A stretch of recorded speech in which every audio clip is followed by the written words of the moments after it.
beaucoup au Réaxo pour cette invitation. J'ai pas de conflit d'intérêt en lien avec la présentation. Je vais aller assez rapidement sur la physiopathologie du rétrécissement aortique et ses conséquences. Les pathologies valvulaires, c'est quelque chose qui crée un strain sur nos services qui est de plus en plus important avec le vieillissement de la population. Et malheureusement, en consultation d'anesthésie, c'est une question qui est de plus en plus fréquente. C'est quelque chose qui nous pose d'énormes problèmes. C'est une maladie oxydative, c'est une maladie qui est liée au microtraumatisme, au vieillissement et qui surtout a une évolutivité qui est extrêmement importante et une accélération de sa sévérité en fonction du temps qui fait que ce n'est jamais anodin de diagnostiquer un rétrécissement aortique chez un patient, ce d'autant qu'il est âgé, ce d'autant qu'il est dans un processus de chirurgie. Le retentissement hémodynamique, il est certain et il est parfois absolument majeur. Le rétrécissement aortique, ça fait un obstacle à l'éjection du ventricule, ça fait augmenter les pressions intracavitaires. L'augmentation des pressions, elle retentit sur l'ensemble de la chaîne jusqu'au niveau du poumon, mais ça a aussi des conséquences au niveau du métabolisme intramyocardique avec une augmentation de la consommation en oxygène. Et puis, ça génère à terme l'adaptation, une hypertrophie ventriculaire gauche qui va poser ses propres problèmes au niveau hémodynamique. L'augmentation de l'épaisseur du myocarde et les altérations métaboliques à l'intérieur, ça altère le strain. Donc le strain, c'est la capacité de contraction de votre ventricule. Il y a des anomalies d'adaptation entre la pré- et la post-charge, avec une post-charge qui va être plutôt basse, avec une pré-charge qui va être très très très élevée. Et puis au bout d'un moment, vous allez avoir des dilatations de l'aorte ascendante qui elles-mêmes peuvent aggraver le pronostic du patient en termes de son évolutivité valvulaire et de ce qu'on va pouvoir lui proposer comme chirurgie. La MVO2 augmentée, la consommation d'oxygène qui est augmentée, c'est associé à une diminution de la réserve coronaire. Votre myocarde il est épaissi, les coronaires elles perfusent moins vos cellules, et donc du coup, en plus d'avoir besoin de plus d'oxygène, vous en apportez moins. Votre myocarde il est poussé à ses limites, son extraction en oxygène elle est maximale, c'est un marathonien, et dans ces contextes-là, quand vous allez lui soumettre au stress de la chirurgie, vous risquez de manière importante l'ischémie myocardique. Le problème du remplissage qui est causé par l'absence de place qu'il y a à l'intérieur de vos cavités cardiaques et le fait que vos cavités cardiaques elles deviennent très rigides, ça fait que vous allez avoir une tolérance au remplissage et une augmentation des pressions qui va compromettre le remplissage de votre ventricule. Il y a plein de paramètres hémodynamiques qui sont perturbés. Votre fonction diastolique, elle est profondément altérée. Votre volume d'éjection systolique, il est maintenu au début grâce à l'hypertrophie. Et puis, à long terme, et dans les contextes de variation aiguë de votre volémie, vous allez avoir des problèmes de régime de pression importants. Vous allez beaucoup compter sur votre systole auriculaire. Donc ça va poser problème chez le sujet âgé qui est prône à faire de la fibrillation auriculaire. Et vous allez avoir une tolérance qui est extrêmement limitée au remplissage. Vous avez besoin de volume parce que vos cavités cardiaques elles sont vides, mais dès qu'il va y avoir trop de volume, vous allez passer sur le versant trop plein très rapidement et vous allez passer en OAP. Je passe là-dessus parce qu'il faut qu'on avance. Et finalement, les conséquences métaboliques, c'est donc des problèmes de précharge et de post-charge dépendance, donc un équilibre volémique qui va être très très très difficile à trouver, une tolérance qui va être limitée au remplissage vasculaire, qui est quand même notre arme principale quand on est au bloc opératoire, les troubles de la compliance ventriculaire qui vont faire que vous avez une mauvaise adaptation de votre débit cardiaque et une moindre adaptation à l'effort, et la chirurgie et l'anesthésie générale sont des efforts pour l'organisme. Tout ça, ça explique que la sténose aortique, qui pendant une longue période va être latente, d'un coup va parler, et quand la sténose aortique elle parle, le pronostic du patient il est engagé. On a tendance à dire en chirurgie cardiaque qu'il n'y a pas beaucoup de valvulopathie qui nécessite qu'on se rue sur le patient maintenant tout de suite. Le RAC en fait partie. Le rétrécissement aortique, c'est quelque chose qui altère le pronostic à moyen terme du patient. L'espérance de vie, elle est franchement altérée, et c'est d'autant plus vrai que la sténose elle est importante. Vous voyez que à partir du moment où vous avez une apparition des symptômes, en termes d'années qui vous séparent de votre mort, ben finalement, le temps il s'est raccourci pour vous. Et souvent, les symptômes qui vont arriver, ils vont être révélés par les complications, notamment qu'on va avoir en péropératoire, que sont l'infarctus, la syncope et l'insuffisance cardiaque. Et vous voyez que selon le type de complication, l'espérance de vie, elle diminue de manière drastique. La conséquence, c'est que nous, en anesthésie, on est sensibilisé au fait que endormir un rétrécissement aortique, c'est quelque chose qui n'est pas du tout anodin, c'est historique, hein. Il y a des taux de mortalité qui sont absolument catastrophiques, hein. Un patient sur 10 qui décède c'est de la chirurgie non cardiaque, tout ça, hein. Et donc du coup, la tradition, enfin en tout cas l'expérience qu'on en a, c'est qu'on va être très hésitant pour proposer à des patients des chirurgies qui sont lourdes. Et c'est le propre de ce topo, ça va être de réussir à évaluer la gravité réelle de notre patient, de voir ce qu'on peut faire, et de voir qu'en fait, cette tendance qu'on avait à plutôt repousser les chirurgies, c'est des sujets qui ont un rétrécissement aortique, elle est plutôt en train d'être remise en question aujourd'hui grâce au progrès de l'anesthésie générale, grâce au progrès de la chirurgie aussi, grâce au TAVI, et on va en discuter plus à fond. On est béni par les sociétés européennes de cardiologie et la société américaine, avec tous les acronymes là ici sont tous mis, les anesthésistes, les cardiologues, les chirurgiens cardiaques, pour nous proposer des recommandations. Ça c'est de 2021 et ça c'est un article qui est tout récent, là, qui est sorti il y a un mois dans une très grosse revue américaine, qui quand même permettent d'éclaircir beaucoup les choses. Et donc moi je ne vais pas inventer l'eau tiède, je vais juste vous répéter un peu ce qui a été dit par des gens qui sont bien plus expérimentés que moi. La recherche de symptômes en consultation d'anesthésie, c'est quelque chose qui est absolument primordial parce que quand le patient est asymptomatique, globalement, on est beaucoup plus rassuré sur son devenir et sur sa tolérance possible à l'anesthésie générale. Le patient qui, lui, est symptomatique, ça va être une situation qui est beaucoup plus compliquée avec une mortalité associée à l'anesthésie et à la chirurgie qui est beaucoup plus importante. Les examens complémentaires, vous allez voir que dans les recommandations, assez rapidement, il faut se sortir la charge mentale de certaines situations. Donc, si jamais vous êtes dans une situation où vous avez besoin d'une chirurgie non cardiaque qui est urgente, les examens complémentaires ne sont pas faisables. C'est ça qu'ils disent. Donc il n'y a pas besoin de s'armer d'examens complémentaires. Votre chirurgie est urgente, on fait le patient. Les examens complémentaires ne changeront pas sa trajectoire parce qu'en fait son pronostic il est à la chirurgie. Et ça c'est déjà un message. C'est que le fait d'avoir un rétrécissement aortique, finalement, chez le patient qui doit bénéficier d'une chirurgie non cardiaque urgente, et ben finalement, n'altère pas tant que ça le pronostic du patient. On va voir comment. Si jamais vous avez un peu de temps, mais que quand même il faut pas trop tarder pour faire la chirurgie, donc on va être dans les urgences qui sont les urgences dites fonctionnelles. C'est l'exemple de la grand-mère avec sa prothèse de hanche. Ça va être l'exemple aussi du patient qui a une chirurgie oncologique qui doit quand même survenir dans les semaines, dans les mois qui viennent. À ce moment-là, ça va être l'occasion de discuter tous ensemble avec des spécialistes de la cardiologie, des spécialistes de l'anesthésie et réanimation en chirurgie cardiaque, pour essayer de proposer une stratégie qui soit individualisée. Et à ce moment-là, peut-être que des examens complémentaires sont nécessaires, à condition qu'ils ne retardent pas la prise en charge du patient.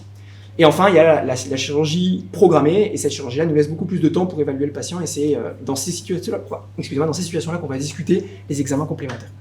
Donc nous, on est concerné par ici le patient âgé en chirurgie non cardiaque, et vous verrez que en fait globalement, dès qu'on leur fait une chirurgie qui est à risque intermédiaire ou à risque élevé, ça c'est la chirurgie à bas risque, en fait il faut faire toute une série d'examens complémentaires. Donc il suggère les ECG, les biomarqueurs, et puis l'évaluation de la capacité fonctionnelle. Donc ça c'est l'échographie cardiaque globalement.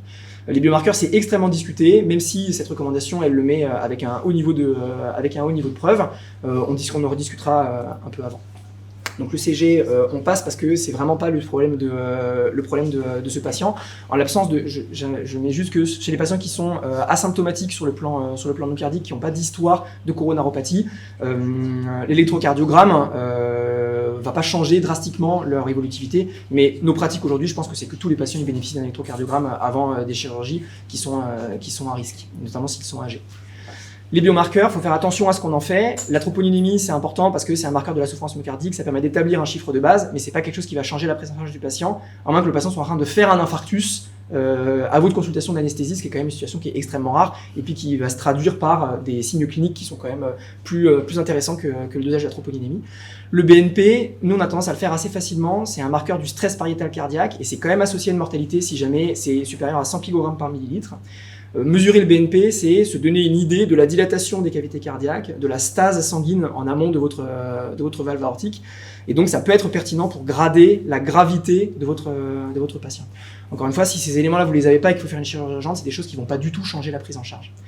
Et dans cette recommandation-là, dans le JAC, donc, ils disent qu'il faut estimer le risque préopératoire avec des calculateurs de risque, chercher des antécédents sévères au niveau cardiaque. Et dans ces situations-là, il va être pertinent d'aller envoyer ce bilan un peu exhaustif. L'échographie cardiaque, enfin, c'est l'examen qui est à réaliser si jamais vous avez une suspicion de rétrécissement aortique.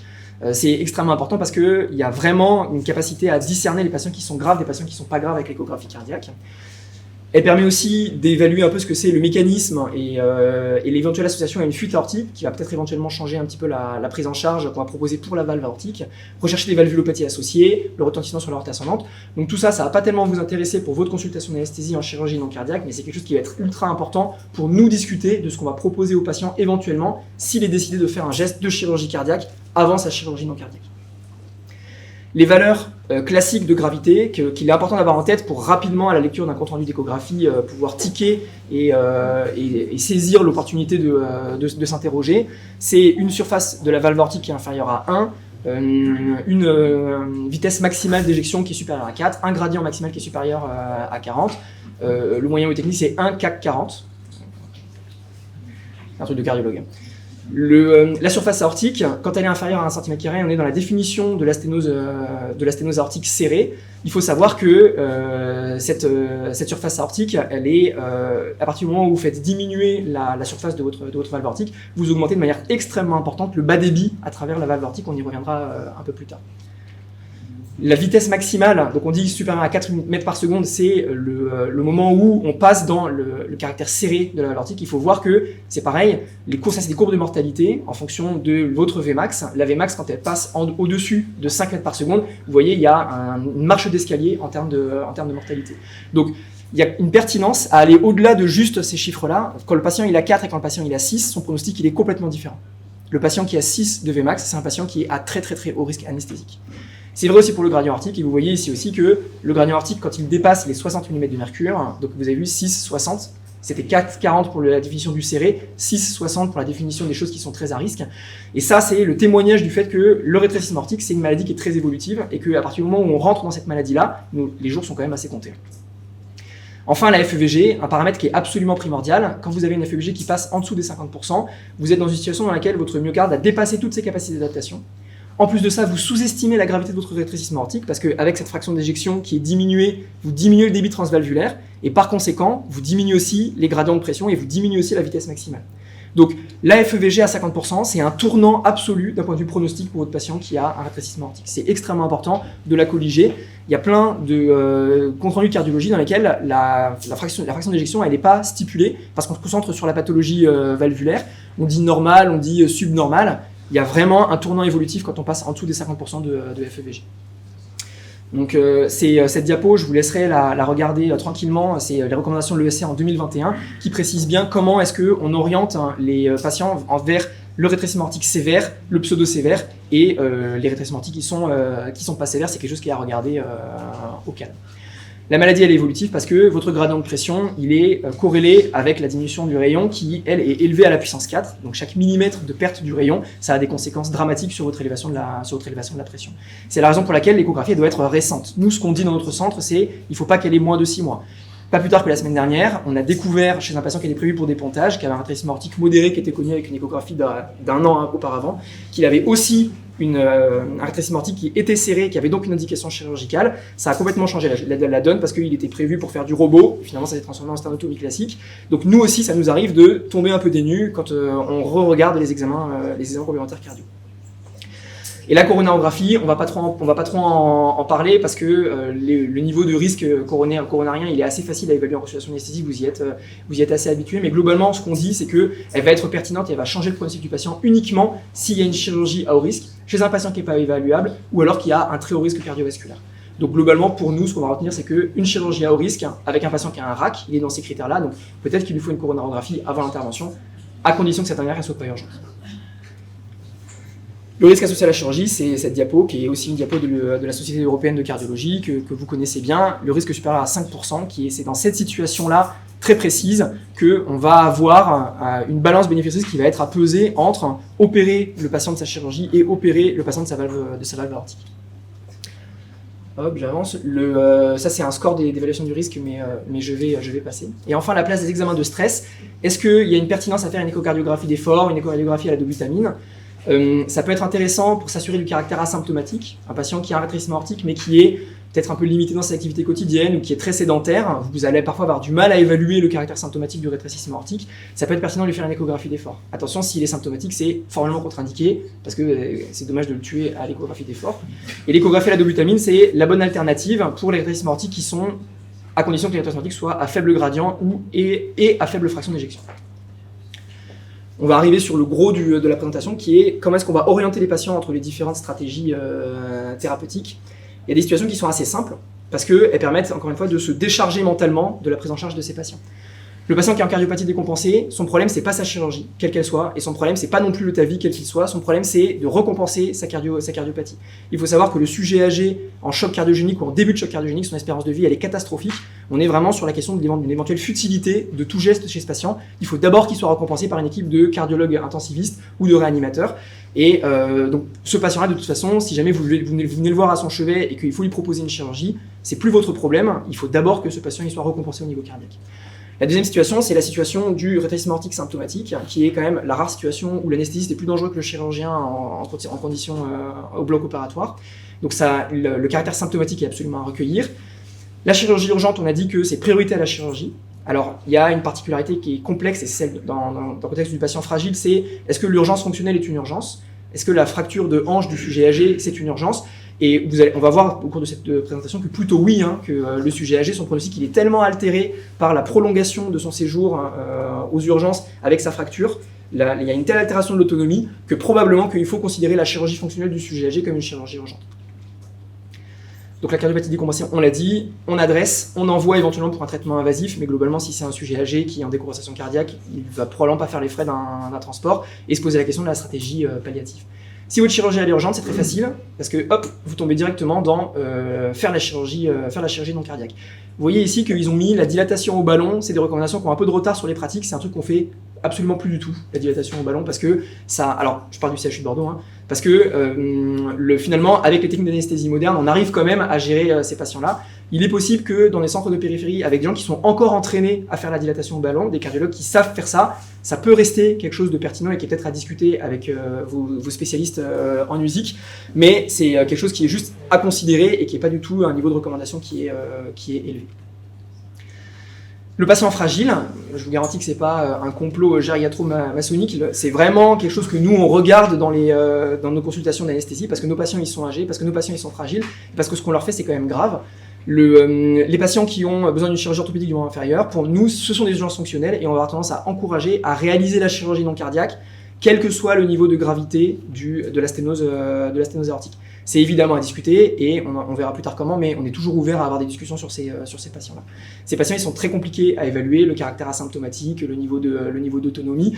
Donc, il faut prendre parfois le temps de faire des examens complémentaires, mais ces délais-là ne doivent pas excéder les quelques jours, parce qu'encore une fois, ces patients, ils ne remarcheront jamais si jamais on les laisse trop longtemps sur leur brancard aux urgences.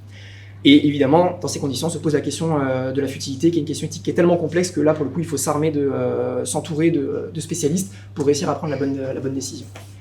Donc on a déjà parlé de la clinical frailty scale au cours de ce DPC, donc je vais pas insister, mais je vais juste vous dire qu'il y a quand même des études qui disent que actuellement c'est la meilleure, parce que c'est celle qui a été la plus facile à étudier dans notre contexte à nous, pour prédire la mort, le handicap, la durée de séjour prolongée et l'absence de retour à domicile. Je vous encourage à vous familiariser avec cette échelle qui est quand même extrêmement facile de mise en place, ça prend vraiment très très peu de temps, et puis au bout d'un moment, c'est comme le statut NYHA, on arrive facilement à attribuer un score au patient. Si on veut aller plus loin, il y a d'autres échelles, je passe là-dessus. Si jamais vous avez un rétrécissement aortique qui est symptomatique, et que vous n'êtes pas dans la situation de chirurgie urgente, que vous avez une chirurgie qui est programmée, à ce moment-là, il faut introduire la discussion de la balance bénéfice-risque entre faire le TAVI et faire la chirurgie cardiaque. Alors, le TAVI, c'est la vie, c'est trop bien, les patients, ils sont parfaits, c'est tellement simple, c'est tellement facile, sauf que le TAVI, c'est quand même 1% de mortalité, 5% d'accident vasculaire cérébral, 10% de complications sévères de l'abord, 20% de troubles de la conduction qui nécessitent un empilement avec un pacemaker. Donc c'est pas du tout anodin de faire un TAVI, quoi qu'en disent les cardiologues, et donc du coup c'est vraiment extrêmement important de bien peser encore une fois la balance bénéfice-risque. Si jamais votre patient il avait besoin d'une chirurgie qui certes est programmée, mais dans un contexte oncologique, qu'il avait un rétrécissement aortique qui était peu symptomatique ou pas symptomatique, et qu'on commence à l'envoyer vers le TAVI et qui fait un AVC, et ben c'est dommage, mais finalement lui son pronostic il a quand même été plutôt altéré par la stratégie mini-invasive. Quand on est symptomatique, la question qu'il faut se poser, c'est celle de l'AFEVG altérée, parce que si jamais vous avez une FEVG qui est altérée, globalement, il faut très rapidement se rapprocher d'une équipe cardiologique, parce que c'est ces patients-là qui vont avoir le plus haut risque au niveau de leur procédure chirurgicale. On va rediscuter un peu là, on rediscutera un peu plus loin de comment est-ce qu'on choisit entre une chirurgie conventionnelle et un TAVI. Dans le contexte où votre rétrécissement aortique il est asymptomatique, il y a une recommandation de grade 2A, certes avec le niveau de preuve, mais ils ont quand même réussi à se mettre d'accord là-dessus. Chez les patients qui sont asymptomatiques avec un rétrécissement aortique modéré ou sévère et une fraction d'éjection systolique qui est normale, avec une échographie dans l'année, il est raisonnable de réaliser les chirurgies à faible risque, les chirurgies non cardiaques à faible risque. Si jamais on suspecte le RA serré, modéré à sévère, on va faire l'échographie comme vous avez vu pour grader la sévérité. Et si jamais le RA il est confirmé sévère à l'échographie, à ce moment-là on va avoir une discussion pluridisciplinaire pour balancer la balance bénéfice-risque. Hop. Vous voyez que pour choisir finalement entre le TAVI et la chirurgie conventionnelle, c'est pas si facile que ça. Hein. Il y a plein de critères qui peuvent être utilisés, et notamment si votre patient âgé, il est polypathologique. Donc du coup, même un patient qui a un rétrécissement aortique, il est possible et qui est âgé, il est possible qu'il bénéficie quand même d'une chirurgie cardiaque conventionnelle. On opère régulièrement des patients qui ont 80 ans, 85 ans. On a fait cette semaine un patient de 92 ans dans le service. C'est évidemment des patients qui ont une très bonne réserve fonctionnelle, qui ont un âge physiologique qui est bien inférieur, mais c'est pas parce qu'un patient il est âgé qu'il va forcément bénéficier d'un TAVI, et c'est la raison pour laquelle le diagnostic du RA en consultation d'anesthésie, il doit amener à davantage d'évaluation du patient pour vraiment choisir la bonne filière dans laquelle l'adresser. Et je sais que c'est une question qui peut se poser, est-ce qu'on lui fait un TAVI avant, est-ce qu'on lui fait la chirurgie après? Ça peut poser problème si jamais la chirurgie c'est de la neurochirurgie ou si c'est de la chirurgie ophtalmo, parce qu'on peut se dire mais le patient il va être anticoagulé, c'est quand même embêtant, ça va retarder encore sa chirurgie. Ça c'est un argument qu'il faut supprimer de votre processeur, parce que il y a juste besoin d'une antiagrégation plaquettaire après un TAVI par voie fémorale, et si jamais le patient a besoin d'une intervention dans laquelle il ne faut pas qu'il y ait des antiagrégants, on peut surseoir à l'introduction d'antiagrégants plaquettaires. Donc c'est pas parce que le patient a eu un TAVI qu'il ne pourra pas avoir sa chirurgie éventuellement pointue d'un point de vue hémostatique en post-opératoire. Donc là on a vu un peu l'orientation, on a vu l'orientation du patient symptomatique, du patient asymptomatique, du patient qui a un rétrécissement aortique serré. Maintenant vous l'avez vu en consultation, il faut qu'il soit endormi, il faut qu'il soit opéré, et il n'y a pas de backup parce qu'on a dit que de toute façon il n'aura pas son TAVI avant sa chirurgie. Donc, comme on l'a dit, le patient, ils ont une mauvaise adaptation aux contraintes périopératoires, c'est comme ça qu'on les tue. Il y a un risque accru d'hypotension artérielle, et cette hypotension artérielle et les problèmes de débit cardiaque vont poser des problèmes d'ischémie coronaire fonctionnelle qui a tendance à s'auto-aggraver. Donc, qu'est-ce qu'il faut faire quand on endort un patient qui a un rétrécissement aortique? Il faut corriger le plus rapidement possible l'hypotension artérielle et limiter au maximum la vasodilatation artérielle qui est induite par les drogues d'anesthésie. Parce que le patient il n'a pas d'adaptation de son débit cardiaque. Donc, pour faire ça, le mieux, c'est les vasopresseurs. Le maintien de la précharge, c'est extrêmement important. Donc une évaluation du patient et de son état de volémie, au moins clinique, idéalement échographique avant l'intervention, ça peut être pertinent. Il ne faut pas qu'il soit vide, il ne faut pas qu'il soit plein. C'est très difficile. Et ça, malheureusement, parfois, c'est vraiment très très compliqué de l'évaluer. Il y a plein de publications récentes sur le mini-remplissage et sur sa réponse. C'est vraiment des patients chez qui ça va être pertinent de faire des micro-bolus de sérum salé pour voir la réponse du patient en remplissage et évaluer sa tolérance. Et puis, il faut éviter tous les troubles de la fréquence cardiaque, la tachycardie, la fibrillation auriculaire, qui sont des situations qui peuvent être potentiellement extrêmement mal tolérées. Il ne faut pas hésiter à choquer le patient qui passe en FA au moment de son induction anesthésique. Ça peut vraiment faire la différence entre une hémodynamique stable et une hémodynamique catastrophique. Et enfin, le petit adage pour endormir le patient, il faut qu'il soit euvolémique, lent et fermé. Ça, c'est le petit moyen mnémotechnique pour endormir le patient. Lent, c'est la fréquence, fermé, c'est la vasoconstriction périphérique, et euvolémique, c'est euvolémique. Pour endormir le patient, on va privilégier une anesthésie qui est multimodale pour essayer d'éviter et de panacher un peu notre arsenal thérapeutique pour essayer d'éviter les effets indésirables et notamment vasodilatateurs de nos médicaments. On fera une analgésie qui est rigoureuse, éviter les grands à-coups tensionnels pendant l'intervention, et on essaye de monitorer la profondeur de l'anesthésie avec l'analyse bispectrale qui va permettre de ne pas surdoser notre patient en anesthésiant vasodilatateur. Ça peut être intéressant de monitorer la précharge dépendance, donc selon les paramètres, selon les équipements que vous avez dans vos centres, qu'ils soient mini-invasifs ou pas. Nous, on préconise quand même, pour endormir le rétrécissement aortique serré, un monitorage invasif de la pression artérielle. Et enfin, il faut envisager la surveillance en soins continus parce que c'est des patients qui, dans la phase post-opératoire, si jamais il y a du saignement, si jamais il y a de l'hypovolémie, si jamais il y a des troubles du rythme cardiaque, si jamais il y a des problèmes d'antalgie qui vont potentiellement modifier beaucoup leur hémodynamique, et donc du coup la prise en charge ne va pas s'arrêter aux portes du bloc opératoire. Il a été longtemps dit qu'il ne fallait pas faire de paridurale ou de rachanesthésie à ces patients-là à cause du risque de désamorçage de la pompe cardiaque. Aujourd'hui, il y a plein d'équipes expérimentées qui réalisent des périrachis continues ou même de la péridurale. On a récemment une patiente qui avait un rétrécissement aortique serré qu'on était allé accompagner à la maternité pour son accouchement. Ça a été découvert fortuitement à la fin de sa grossesse. Et cette patiente, elle a accouché avec une péridurale simple, sans anesthésie. Ça s'est extrêmement bien passé, alors qu'elle avait un rétrécissement aortique qui était vraiment inquiétant et que nous, on était derrière la porte avec le matériel pour la cannuler si jamais ça se passait mal. Donc c'est possible. L'alerte onculaire, elle est à faire à volonté, hein, bien sûr, pour tout ce qui est chirurgie périphérique, pour la chirurgie à faible risque, il ne faut pas se priver, hein, on peut faire les patients exclusivement sous alerte, et globalement ça va extrêmement bien se passer, il n'y aura pas de problème. Si jamais, pour choisir l'anesthésie, nous, on a tendance à pratiquer l'anesthésie continue par voie intraveineuse, avec des algorithmes qui adaptent les débits. Il a été démontré par le passé que ça permet quand même d'obtenir des tolérances hémodynamiques qui sont extrêmement bonnes. On a des très très bons résultats avec ça et on en endort beaucoup du coup des rétrécissements aortiques et ça se passe très très bien. Je vous suggère un protocole parce que c'est quand même bien d'avoir un peu des idées. Ça n'engage absolument que moi. Moi, c'est ce que je fais à titre rétrécissement quand j'endors un patient qui a un rétrécissement aortique qui est serré. Donc, un peu d'hypnotique. Alors, effectivement, ça va peut-être énerver nos amis gériatres parce qu'on vient de dire qu'il ne fallait pas mettre trop de médicaments au patient qui est âgé. Et oui, effectivement, il faut éviter de mettre trop de médicaments au sujet qui est âgé. Mais ça, on le fait pour de la chirurgie cardiaque. Donc, du coup, on a le droit. Il faut faire attention quand même à ce qu'on fait. Ce qu'on fait quand même, c'est qu'on multiplie les médicaments pour justement éviter leur part respective dans les problèmes anesthésiques qu'on a. Donc des hypnotiques, de la xylocaïne et de la kétamine, un peu en s'inspirant de la chirurgie viscérale. Ça marche assez bien sur l'analgésie et sur l'induction anesthésique. On commence le rémifentanil, une fois que le patient est un peu déconnecté, on lui pose son KTS sous local, et ensuite on commence tranquillement de l'évoque, vous voyez, avec des cibles qui sont extrêmement basses, hein, mais c'est normal, en même temps il a pris tout ça avant, et ça permet d'endormir les patients avec une plutôt très très bonne tolérance hémodynamique. Moi, à titre personnel, je commence systématiquement de la noradrénaline à haute dilution, la fameuse baby noradrénaline, chez ces patients-là, pour contrebalancer un peu les effets vasodilatateurs du propofol. Et surtout tout ça, on le fait tranquillement. Là, on est sur un patient qu'on potentiellement on peut tuer tout de suite, donc il n'y a pas de pression chirurgicale ou de logistique du bloc opératoire il faut prendre le temps que les médicaments ils soient efficaces. Donc, je vous propose un algorithme simplifié, parce que dans les sociétés européennes, comme ils n'arrivent pas à se mettre d'accord, c'est souvent un peu complexe. Le patient décompensé, vous ne voulez pas en entendre parler tant qu'il n'est pas recompensé. Le patient qui a une chirurgie urgente, la chirurgie urgente prime, et à ce moment-là, il faut s'armer d'un protocole et d'une surveillance qui soit aux petits oignons pour que ça se passe bien. La chirurgie à haut risque, on prend l'avis de l'équipe de cardiologie, la Heart Team, et le rétrécissement aortique serré, on prend l'avis de l'équipe de cardiologie. Et si jamais il n'est pas dans toutes ces situations un peu rouges là, vous pouvez y aller sur votre chirurgie avec un monitorage. Alors, dans les recommandations, ils disent pas forcément de monitorage invasif pour les chirurgies à risque modéré à faible, mais quand même, l'induction anesthésique c'est dangereux, et en tant qu'anesthésiste, on est quand même plus à l'aise quand on voit une courbe de pression chez un patient qui est à risque.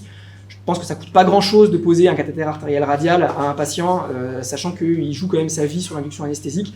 Donc moi, je préconiserais plutôt de quand même monitorer systématiquement l'hémodynamique de manière invasive. Et voilà pour l'anesthésie du patient en rétrécissement aortique serré. Je vous remercie.